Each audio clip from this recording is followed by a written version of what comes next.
In 1956, World Airlines owned the skies. Its Lockheed Constellations flew movie stars across the Atlantic. Its name was plastered across the most beautiful airport terminal ever designed. And behind it all stood the richest man in America, a man so obsessed with aviation that he once flew around the entire world just to prove he could do it faster than anyone else. Howard Hughes didn't just own TWA. He treated it like his personal masterpiece, pouring millions into the airline, to handpicking every aircraft and running the whole operation from phone booths and hotel rooms because he refused to set foot in a corporate office. Under Hughes, TWA became the most glamorous airline on the planet, a symbol of American ambition at 30,000 feet. But that glamour hid something rotten. Hughes's brilliance came packaged with secrecy, paranoia, and an inability to make decisions at the moments that mattered most. And by the time he lost control of the airline he loved, TWA was already wounded in ways that would take decades to kill it. What followed was a parade of bad owners, worse decisions, and one corporate raider who stripped the airline down to its bones and walked away with hundreds of millions while the employees watched their careers burn. This is the story of how America's most iconic airline went from Howard Hughes's dream to a bankruptcy courtroom, and how the people who were supposed to save it became the ones who destroyed it. If you enjoy stories about billion-dollar mistakes and the empires that crumbled because of them, go ahead and hit that subscribe button right now and tap the bell so you never miss another deep dive like this one. The airline that would eventually become TWA was born on July 16, 1930, when two struggling carriers, Transcontinental Air Transport and Western Air Express, merged under pressure from the United States Postmaster General. The idea was simple enough. Instead of competing for the same airmail routes and bleeding money in the process, the two companies would combine forces and build a single transcontinental service stretching from New York to Los Angeles, with stops in Kansas City and St. Louis along the way. They called the new company Transcontinental and Western Air, and from the beginning, it was one of the big four domestic airlines alongside American, United, and Eastern. Flying in those early days meant something very different from what we know today. The aircraft were Ford trimeters, noisy metal boxes that rattled through the sky at low altitude and required passengers to stuff cotton in their ears just to have a conversation. But the airline survived and slowly grew, despite tragedy striking early. On March 31, 1931, a TWA Fokker F-10 crashed near Matfield Green, Kansas, killing all 8 people on board, including Notre Dame football coach Knute Rockne. The investigation revealed that the wooden wing had failed in flight, and the accident grounded every Fokker in the fleet overnight. It was a devastating blow for a young airline, but TWA rebuilt and pressed forward.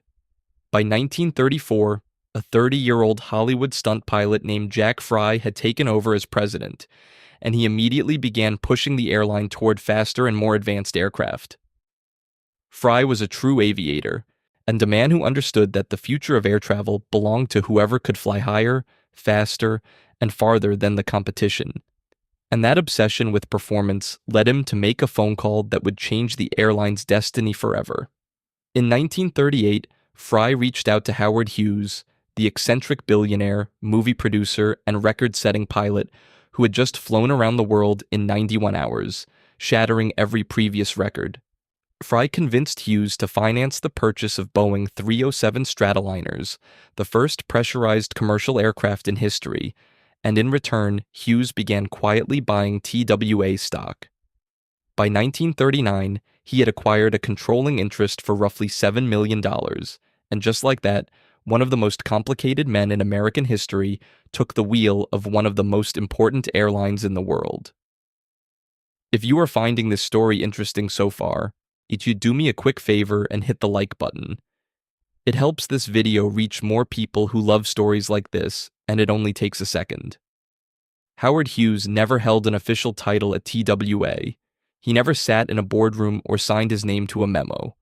But for the next 25 years, nothing happened at the airline without his approval, his interference, or his money. And in the beginning, that was a very good thing. Hughes personally financed the purchase of 40 Lockheed Constellations for $18 million, which at the time was the largest aircraft order in history. The Constellation, with its distinctive triple-tail design, was a masterpiece. It flew higher and faster than anything the competition had, and Hughes had essentially co-designed it with Lockheed, insisting on performance specs that pushed the limits of what was technically possible in the 1940s. During World War II, Hughes used his political connections in Washington to secure transatlantic routes for TWA, making it the only American carrier with both domestic and international service. When the war ended, TWA launched flights between New York and Paris, and the Constellation made the journey feel like a luxury cruise at altitude. The airline became synonymous with glamour. Movie stars flew TWA. The in-flight service was unmatched, and in 1950, the company officially changed its name from Transcontinental and Western Air to World Airlines, keeping the famous TWA initials while signaling its new global ambitions.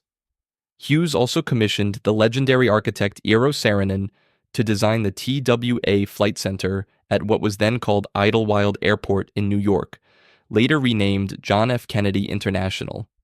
The terminal, which opened in 1962, looked like a bird in flight, jawed with sweeping concrete wings and an interior that felt like stepping into the future.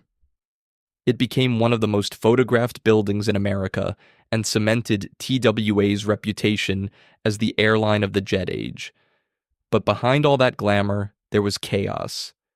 Hughes was brilliant, but he was also fiercely secretive, increasingly paranoid, and cripplingly indecisive when it came to the decisions that mattered most. His obsessive-compulsive disorder worsened throughout the 1950s, and he became increasingly reclusive, running the airline through late-night phone calls from darkened hotel rooms.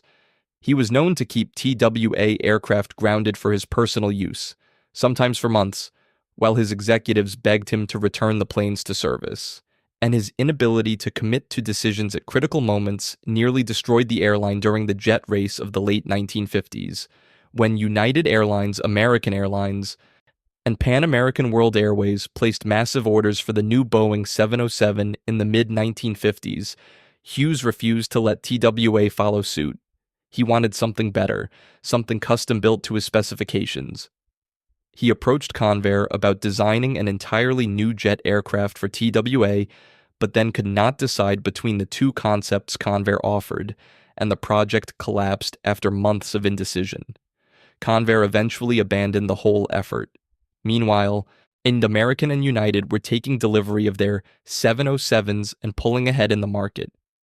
Hughes finally ordered 8 short-range 707s through his Hughes Tool Company, but he made a bizarre move that stunned TWA's executives.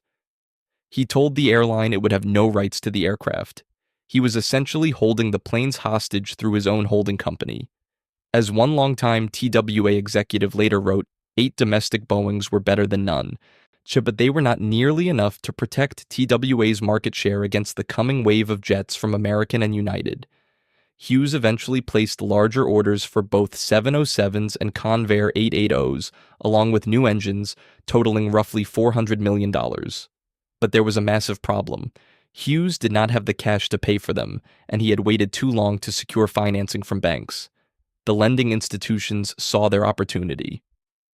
In 1960, on with TWA facing potential bankruptcy because it could not pay for the jets it desperately needed, a group of Wall Street banks and financial institutions stepped in with the financing. But the price was steep. They demanded that Hughes give up operational control of the airline. After 25 years of running TWA as his personal fiefdom, Howard Hughes was pushed out. He fought it, of course.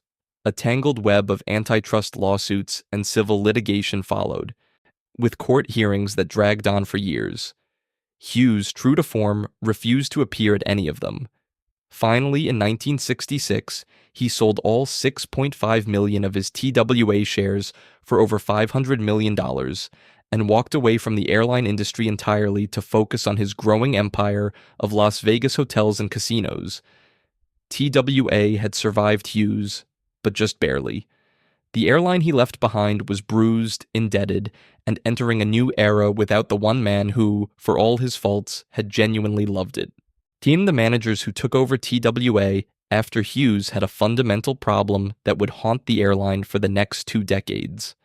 As one marketing executive who joined the company in 1968 later put it, TWA, after Howard Hughes, was really run by a group of people who never believed in the airline industry. Instead of investing in the core business, the new leadership went on a diversification spree that made no strategic sense. In 1967, they acquired Hilton International, the hotel chain. In 1978, they bought Century 21, the real estate company. The message was clear. The people running TWA wanted out of the airline business, even while they were supposed to be running an airline. Compare that to American and United, whose iron-willed CEOs stayed laser-focused on being the best carriers in the sky, and you start to understand why TWA began falling behind. The airline reorganized under a holding company called Transworld Corporation in 1979, but the financial troubles only deepened. Any TWA posted losses in 1979, 1980, and 1981 as the industry reeled from deregulation, rising fuel costs, and cutthroat competition.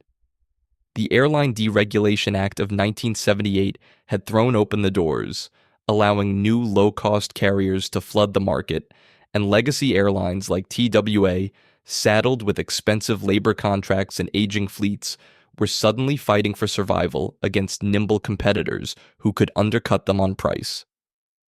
In 1983, Transworld Corporation made a fateful decision. To protect itself from a hostile takeover attempt, the holding company spun off TWA as a standalone public company, essentially casting the airline adrift like a sacrificial offering to Wall Street's growing pack of corporate raiders. TWA managed to survive on its own for exactly 1 year before the wolves arrived, and the wolf who showed up at the door was named Carl Icahn. Carl Icahn had never run an airline. He had never run any operating business of that scale.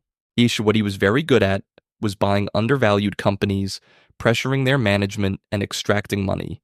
In May of 1985, Wall Street analysts noticed a sudden spike in TWA stock trading and traced it back to a buying spree by Icahn, who had quietly accumulated over 20% of the company's shares.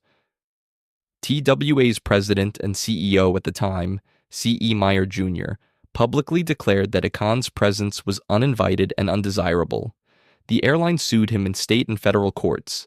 Icahn owned nearly 32% of TWA by liquidating assets and firing employees, leaving the carrier financially ruined before moving on to his next target. But none of it worked. By June, Icahn owned nearly 32% of the stock. TWA's board, desperate for a way out, tentatively agreed to sell the airline to Frank Lorenzo's Texas Air Corporation for $925 million. But Lorenzo had a terrifying reputation among airline workers. He had used bankruptcy proceedings at Continental Airlines to rip up labor contracts and impose brutal wage cuts, and TWA's unions wanted nothing to do with him. In a decision that would prove catastrophic, the unions threw their support behind Icahn instead, offering him salary concessions worth over $300 million per year in exchange for killing the Lorenzo deal. Icahn accepted, the board caved, and by the end of 1985, Carl Icahn was the new owner of Transworld Airlines. He immediately appointed himself chairman and took the company private through a leveraged buyout in 1988, loading the airline with enormous debt. Then the asset stripping began. In 1991, Icahn sold TWA's prized London Heathrow routes to American Airlines for $445 million. Those routes were among the most valuable assets in commercial aviation. Eames and Icahn pocketed a $469 million personal profit from the deal, while TWA was left with $540 million in debt and no access to the world's most important international airport. He moved the headquarters, sold off other valuable assets, and left the airline in a weaker position than he found it. On January 31, 1992, TWA filed for bankruptcy. During the proceedings, it came to light that Icahn's management had underfunded the airline's pension plans by more than $1 billion. The Pension Benefit Guaranty Corporation threatened to sue, and a deal was eventually struck. Icahn agreed to lend TWA $200 million and contribute to the pension fund, and in exchange he resigned in 1993. But he left behind one final poison pill that would bleed the airline for years to come. It was called the Caribou Agreement. When TWA emerged from its first bankruptcy in November of 1993, the employees owned 45% of the company, and there was genuine hope that the airline could rebuild. Jeffrey Erickson took over as president in 1994, moved the headquarters to St. Louis, and the carrier began clawing its way back toward profitability. But the Caribou Agreement was like a knife in the company's side. Under the terms of the deal that cleared Icahn's debt, his company Caribou Corporation had the right to purchase any TWA ticket at a 45% discount and resell them until September of 2003. When TWA negotiated the agreement, they included restrictions preventing Icahn from selling the discounted tickets through travel agents. But this was 1995, and the internet was about to change everything. Icahn launched a website called lowestfare.com, which was not technically a travel agency. On the site sold TWA tickets to consumers at prices lower than TWA itself could offer, because Icahn was buying them at nearly half price and marking them up just enough to turn a profit. The airline was essentially competing against its own tickets, and there was nothing in the agreement that prevented it. In June of 1995, TWA filed for bankruptcy a second time. Creditors forgave another $500 million in debt in exchange for a larger equity stake. Maz and the airline emerged 2 months later, beaten down, but still breathing. Then came the worst night in the airline's history. On July 17, 1996, TWA Flight 800, a Boeing 747 bound for Paris, exploded over the Atlantic Ocean 12 minutes after taking off from JFK Airport. All 230 people on board were killed, including 16 high school students traveling with their French club. The investigation that followed lasted 4 years, cost $40 million, is and became the longest in National Transportation Safety Board history. Investigators eventually determined that an electrical short circuit had ignited fuel vapors in the center wing tank, causing the catastrophic explosion. But for months after the crash, theories about missiles and bombs dominated the news, and TWA's already fragile reputation took a devastating blow. The airline was shattered by the tragedy, but it tried once more to pick itself up. TWA improved its on-time performance to the top of the industry, ordered hundreds of new aircraft, and ran advertisements boasting about receiving a new plane every 10 days. Its operating costs dropped to among the lowest in the industry, and employees held on to the belief that if they could just outlast the Caribou Agreement, which was set to expire in September of 2003, the airline might finally turn the corner. They never got the chance. By the winter of 2000, TWA was running out of cash. As the airline had been profitable in some quarters, but the combined weight of its debt, the Caribou Agreement draining revenue, and the expensive fleet renewal program left almost no margin for error. And then, the bottom fell out. CEO Bill Compton approached AMR Corporation, the parent company of American Airlines, about a possible acquisition. The terms required TWA to file for Chapter 11 bankruptcy to facilitate the asset sale, and with American providing emergency financing to keep the planes flying until the deal closed.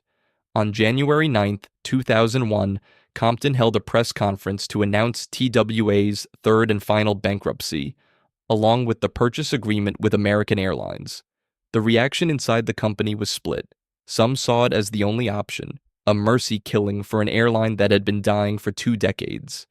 Others were furious, pointing out that TWA's costs were among the lowest in the industry and that the Caribou Agreement was only 2.5 years from expiring. They believed the airline could have survived on its own if it had just held on a little longer. In a final twist of irony, Carl Icahn himself emerged as an alternative buyer, offering $1.1 billion and promising to keep the airline independent.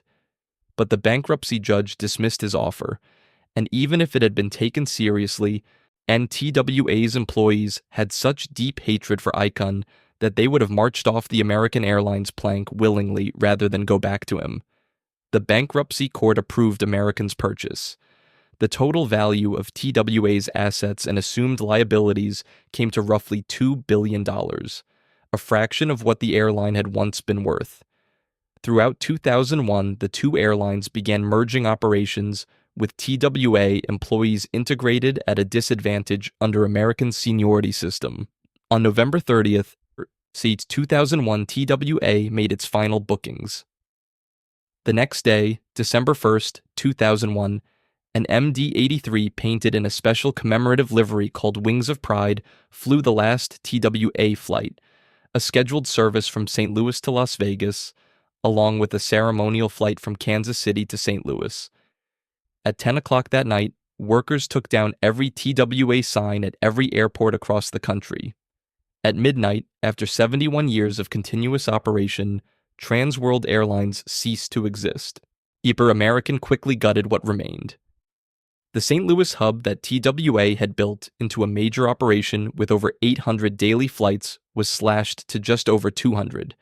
The maintenance base in Kansas City was eventually shut down. The iconic TWA flight center at JFK sat empty for years before being converted into a luxury hotel. The airline that Howard Hughes had once dreamed into the skies was gone, consumed by the very industry it had helped create. Looking back, your TWA did not die from a single wound. It bled out slowly over 40 years, each owner leaving it a little weaker than they found it. Howard Hughes gave the airline its soul but also its dysfunction, refusing to let go until the banks forced him out. The executives who followed him never committed to the airline business and frittered away years chasing hotels and real estate instead of competing in the sky. Carl Icahn arrived like a surgeon who removes organs to sell them, extracting hundreds of millions in personal profit while the patient slowly flatlined. And by the time the employees who actually loved the airline tried to save it, there simply was not enough left to save. The story of TWA is ultimately a story about what happens when the people in charge of something great care more about themselves than the thing they are supposed to be protecting. Hughes cared about control. The post-Hughes executives cared about diversification. Icahn cared about money. And when American Airlines, in the end, cared about eliminating a competitor. Nobody, at any point in those final 4 decades, cared enough about the airline itself to do what was necessary to keep it alive. 71 years of history, millions of passengers, tens of thousands of careers, and a brand that once stood for the absolute pinnacle of air travel, all of it reduced to a commemorative livery on the last plane out of St. Louis. The TWA Flight Center at JFK still stands today as a hotel, its soaring concrete wings preserved as an architectural landmark. Guests can walk through the same terminal where passengers once boarded Constellations to Paris and 747s to London. But the airline whose name graced that building is gone, and it is never coming back. If this story hit you the way it hit me, share it with someone who loves aviation history or business stories about empires that fell apart from the inside. Drop a comment and let me know which part of TWA's story surprised you the most. And if you have not subscribed yet, now is the time. We put out deep dives like this one every week, and you do not want to miss what is coming next. Thanks for watching, and I will see you in the next one.